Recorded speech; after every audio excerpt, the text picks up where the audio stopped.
Math का mini mock test दे रही हूँ मैं। फ़ोन शॉप पे आ गई थी, फ़ोन ख़राब हो गया। खाना पीना बनाने के बाद रेस्ट करा। इंग्लिश किस टाइम कर रही हूँ मैं अपनी रिवीजन। सुबह जगना सबके बस की बात नहीं है। हर कोई सुबह जल्दी नहीं जग पाता है। कोई अर्ली मॉर्निंग जग के पढ़ाई करता है, कोई लेट नाइट स्टडी करता है। तो सबका अपना अपना एक तरीका होता है। लेकिन मेरा मानना ये है कि जितनी सुबह आप जल्दी जगेंगे, लाइक 4 बजे 3 बजे, उतने अच्छे से आप स्टडी कर पाएंगे। लेकिन कोई कोई दिन में जॉब करता है, रात में पढ़ाई करता है। इस टाइम मेरे पास कोई जॉब नहीं है, तो मैं अभी अर्ली मॉर्निंग उठ के अपनी अच्छे से स्टडी कर लेती हूँ। सुबह उठी थी आज मैं 3:20 पे, एंड उसके बाद फ्रेश वगैरह होके अपना वार्म वाटर पिया मैंने एंड बैठ गई थी अपने स्टडी टेबल पे। और सबसे पहले बनाया मैंने अपना to do list.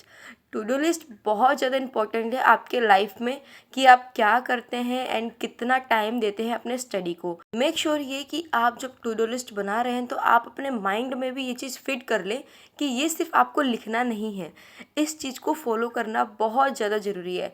To do list बना तो हर कोई लेता है, लेकिन इसको फॉलो सब कोई नहीं कर पाता है। टू डू लिस्ट बनाने के बाद सबसे पहले मैंने करी अपनी कैलकुलेशन की प्रैक्टिस, क्योंकि मैं आज दूंगी अपने मैथ का मिनी मॉक टेस्ट एंड उसमें देखते हैं कि मेरा क्या स्कोर बनेगा।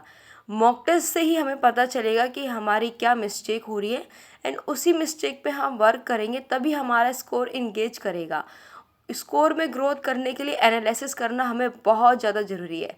तो इसलिए मैंने सबसे पहले टारगेट रखा था अपना मैथ का, क्योंकि आज मैं मैथ को सबसे ज़्यादा टाइम देने वाली हूँ, क्योंकि आज मुझे मैथ का मिनी मॉक देना है। एंड मिनी मॉक में एटलीस्ट मुझे 30+ मार्क्स तो लेकर आने हैं, क्योंकि मेरे से अभी क्वेश्चंस बन रहे हैं ऐसी 25 में से मेरे से बन रहे हैं 20-21 के आसपास। एंड उसमें से भी आप सबको पता है कि कोई ऐसा नहीं है कि अगर आपने प्रॉपर 20-25 बनाए हैं तो पूरे ही सही होते हैं। मेरे से तो अक्सर एक दो गलती हो जाती है। आप लोग के मैथ में क्या स्कोर आ रहा है, आप लोग मुझे कमेंट सेक्शन में कमेंट करके ज़रूर बताना। कैलकुलेशन की प्रैक्टिस कंप्लीट करने के बाद मैंने अपने नोट्स से करी मैथ की रिवीजन, क्योंकि हमारे एग्ज़ाम को क्रैक करने के लिए जो सबसे इम्पॉर्टेंट चीज़ होती है वो है रिवीजन, जो सब कोई फॉलो नहीं कर पाता है।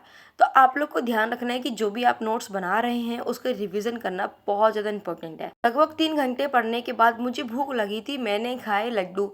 ये लड्डू मैंने खुद ही बनाए हैं आटे के, बताना कैसे लगते हैं आप लोग को। लड्डू खाने के बाद फिर से बैठ गई थी मैं अपने स्टडी टेबल पे, एंड सबसे पहले मैंने अपने टू डू लिस्ट में टिक करा कि मैंने कौन कौन सा टारगेट अपने कंप्लीट कर लिया है। एंड सेकंड टारगेट में रखा था मैंने अपना इंग्लिश। मुझे पता है कि मेरी वीडियो परफेक्ट नहीं होती है, बहुत सारी कमियाँ होगी, उसको सुधारने की मैं ज़रूर कोशिश करूँगी। आज मेरे वॉइस में थोड़ी प्रॉब्लम है क्योंकि मुझे हो रखा है जुकाम। हालांकि मैंने एक टारगेट रखा है अपना 15 दिन का, लेकिन ये टारगेट मेरा जाएगा 30 दिन का, क्योंकि मैं रोज़ वीडियो तो नहीं बना पाऊँगी, लेकिन हाँ, आप लोग के कहने से मैं एक दिन छोड़ के एक दिन वीडियो ज़रूर अपलोड करूँगी। कोशिश करूँगी कि अपना चैलेंज कंटिन्यू कंप्लीट करूँ, क्योंकि हर एक दिन मेरे पढ़ाई करने का चैलेंज होता है। हर एक दिन वीडियो बनाना थोड़ा सा पॉसिबल ही मेरे लिए कम हो जाता है, क्योंकि मेरे पास एक ही फ़ोन है, उसमें वीडियो डिलीट करना पड़ता है, फिर मुझे वीडियो शूट करना पड़ता है, फिर उसमें एडिट करना पड़ता है। एंड मैं ज़्यादा एडिटिंग अपनी वीडियो में करती नहीं हूँ, क्योंकि मैं चाहती हूँ कि जितनी वीडियो मेरी नेचुरल रहे उतना ही मैं आपको नेचुरली दिखाऊं कि मैं क्या पढ़ती हूँ, क्या कर रही हूँ, एंड किस टाइम अपना स्टडी शेड्यूल मैं अपना मेंटेन करके रखती हूँ। क्योंकि एडिटिंग करने से मुझे लगता है कि आपकी नेचुरलिटी चली जाती है। एंड मैं यही चाहती हूँ कि मैं जिस तरीके से अपनी स्टडी कर रही हूँ एंड जो जो चीज़ मैं फॉलो कर रही हूँ वही वही दिखाऊँ। मैं इस टाइम इंग्लिश के नोट्स जो मैंने बना रखे थे उसको अपने फेयर नोटबुक में डन भी कर रही हूँ, क्योंकि मैं क्लास वगैरह लेती हूँ। तो पता है, पीडीएफ से ये प्रॉब्लम होती है कि पहले क्लास लो, फिर पीडीएफ देखो, फिर उसको समझो। लेकिन फिर मैं ये करती हूँ कि मैं क्लास ले लेती हूँ एंड उसी में अपने नोट्स वगैरह, जो देखो बने हुए तो नोट्स हैं, कुछ चीज़ें ऐड करनी होती है ना, तो मैं साथ ही साथ कर लेती हूँ। एंड उसको फिर मैं अपने फेयर जो मेरे रियली नोट्स है ना, एकदम शॉर्ट नोट्स, उसको रिवाइज करने के बाद मैं शॉर्ट नोट्स बनाती हूँ अपने, एंड फिर मैं उसकी रिवीजन करती हूँ। एंड अभी मैं कर रही हूँ वोकेबलरी रीडिंग, क्योंकि ये मेरे वो वोकेबलरी हैं जो मेरे एग्ज़ाम में पूछे गए हैं, जो मैं मॉक देती हूँ उसमें से ही पूछे गए हैं। मुझे लगी थी भूख, तो अभी खाना बनाने का टाइम था नहीं, तो मेरे पास अचार रखा था और ये रोटी रखी थी, उसी को खा के बैठ गई हूँ मैं अपने स्टडी टेबल पे स्टडी करने के लिए। मेरे पास बुक रखी है मैथ मानिया सर की, इन्हीं की बुक से मैं अभी मैथ के क्वेश्चन सॉल्व कर रही हूँ, क्योंकि इनके जो क्वेश्चन है वो बहुत ज़्यादा अच्छे हैं, अच्छे लेवल के हैं। लाइक यूँ कह लो कि अगर आपका बेसिक बहुत अच्छा क्लियर है तो आप इससे अगर क्वेश्चंस लगाते हैं तो आपके एग्ज़ाम में क्वेश्चन ज़रूर बनेंगे। तो मैंने इनकी बुक परचेज़ करी थी और इनकी बुक से अभी मैं कर रही हूँ प्रैक्टिस। जैसा कि मैंने आपको शुरू में बताया था कि मैं मॉक टेस्ट दूंगी आज, मिनी मॉक दूंगी मैथ का। एंड उसमें मुझे कोशिश करनी है कि मैं अपने स्कोर अच्छा कर सकूं, क्योंकि स्कोर अच्छा तभी हो पाएगा जब हमारी कैलकुलेशन अच्छी हो, स्पीड अच्छी हो एंड हमारा बेसिक बहुत अच्छे से क्लियर हो। बेसिक क्लियर करने के लिए बहुत सारी वीडियो मैंने बना के डाल रखी है, आप उसको अच्छे से देख सकते हैं। एंड मैथ के ऊपर भी मैंने वीडियो बना रखी है। आप लोग के बहुत सारे क्वेरी होती है कि दीदी आप कैलकुलेशन कहाँ से करते हो। देखो, कैलकुलेशन के बहुत सारे ऑप्शंस हैं, लेकिन सबसे बेस्ट ऑप्शन यही है कि आप अपने स्क्वायर अच्छे से रिवाइज कर लो, अपना क्यूब कर लो एंड टेबल्स अच्छे से 40 से लेकर 50 तक लर्न कर लो। मैथ की प्रैक्टिस करने के बाद मुझे बहुत तेज़ की भूख लगी थी, क्योंकि वो रोटी रखी थी एक दिन पहले की, तो वो मैंने खाई नहीं थी, एक ही खा के रह गई थी। फिर मैंने उठ के काम वगैरह करा एंड अपना खाना पीना बनाया, क्योंकि लगभग अभी 12 बज चुके हैं एंड भूख बहुत तेज़ की लगी थी।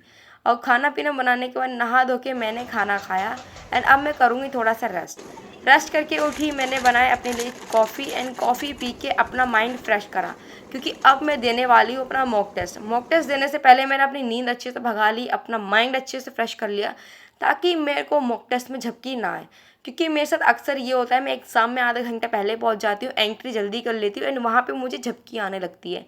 एंड इस झपकी का एक ही जुगाड़ है कि मैं एग्ज़ाम में, लास्ट एग्ज़ाम जो मैं देने गई थी उसमें मैंने कॉफ़ी पिया था और मुझे बिल्कुल भी नींद नहीं आई थी। And seriously last to last exam से ये एग्ज़ाम मेरा बहुत अच्छा गया था। एंड अब वही टारगेट करना है कि अब मुझे अच्छा नहीं करना, अब मुझे निकालना है। तो इसलिए देखो, अब मैंने शुरू कर दिया है अपना mock test and live mock test दे रही हूँ। ऐसा नहीं है कि मैं मॉक टेस्ट कुछ और दे रही हूँ एंड दिखा कुछ और रही हूँ। देखो, आज है 16 तारीख एंड आज मैं अपना मॉक टेस्ट दे रही हूँ, तो आपको मैं दिखाऊंगी कि मेरा क्या स्कोर बन रहा है, क्या स्कोर नहीं बन रहा है। क्योंकि मुझे ये ज़्यादा मैटर करता है कि आप लोग को मैं अपना स्कोर ज़रूर दिखाऊं। भले मेरे मार्क्स कम आ रहे हैं तो क्या, आज कम आ रहे हैं तो कल ज़्यादा भी आएंगे। इसलिए मुझे ये मैटर नहीं करता कि मेरे मार्क्स कितना आ रहा है और मैं आपको ना दिखाऊं। यहाँ पे मेरा मॉक टेस्ट हो गया कंप्लीट। ये है मेरे मार्क्स, आप देख सकते हैं कि मेरे 50 में से आए हैं 32 नंबर और 1 नंबर से मैं रह गई हूँ कट ऑफ में। लेकिन कोई बात नहीं, इसको मैं अच्छे से क्लियर कर लूँगी। एंड मेरे फ़ोन में चार्जिंग का इशू आ रहा था, तो मैं रैपिडो करके निकल गई थी अपने फ़ोन की शॉप के पास। यहाँ पे ये जा रही हूँ मैं अपना रैपिडो बुक करके एंड आ गई थी यहाँ फ़ोन के शॉप पे, क्योंकि मेरे फ़ोन में चार्जिंग का बहुत ज़्यादा इशू है, तो इसलिए मैं अपना फ़ोन से ही करा रही हूँ। शाम हो गई थी एंड घर पे आके मैंने खाए पेटीज़। आज के ब्लॉग में यहीं पर एंड करती हूँ।